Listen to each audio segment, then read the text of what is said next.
So how it goes, folks? Jolly Yellow talking to you. And like I said, I'm getting back into the swing of things, and that means updating you on what manga I have been reading lately. So when it comes to bringing manga into the fold and changing up what I'm reading, we've got to go ahead and say goodbye to a couple of things. So first of all, I actually managed to finish off Mission Yozakura Family a couple of days ago.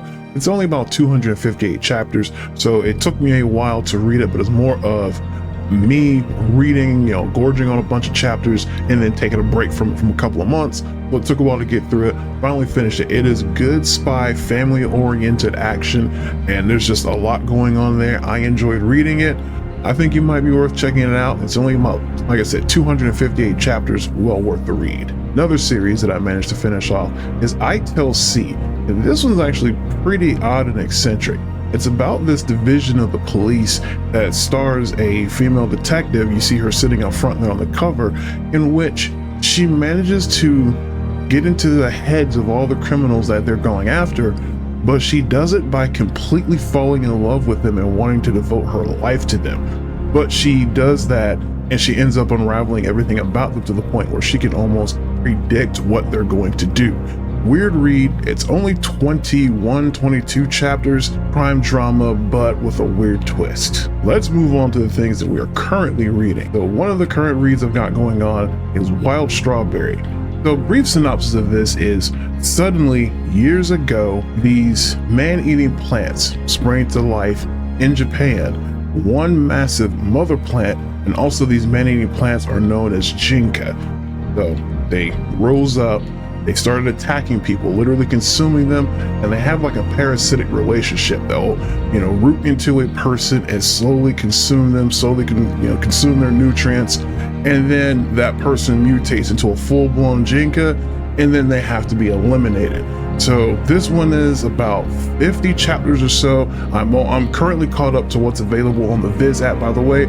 All what I'm showing you right here is on the Viz app.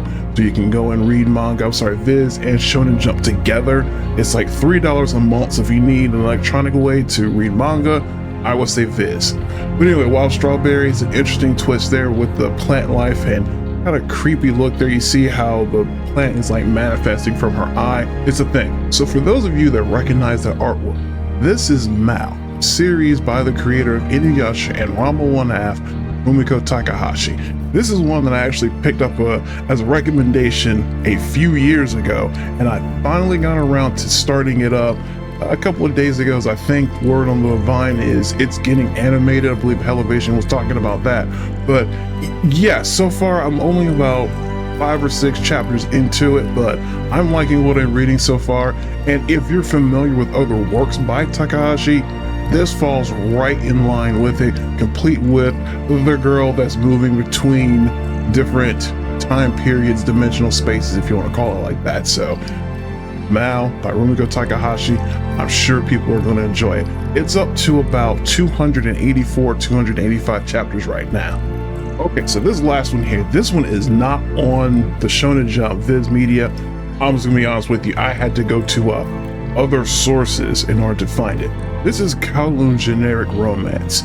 So what's going on here is we have 2 employees, Reiko and Hajime. They have this contentious co-worker relationship where it appears that they don't like each other, but there's definitely something lingering between them. This is a seinen romance, but there's supposed to be sci-fi elements, and sci-fi elements haven't kicked in as quickly as I thought, but I will say that this creator has managed to pull a fast one on me, because the romance love story has now hooked me to the point where I'm more patient and I'm not that upset that the science fiction hasn't really kicked into it yet.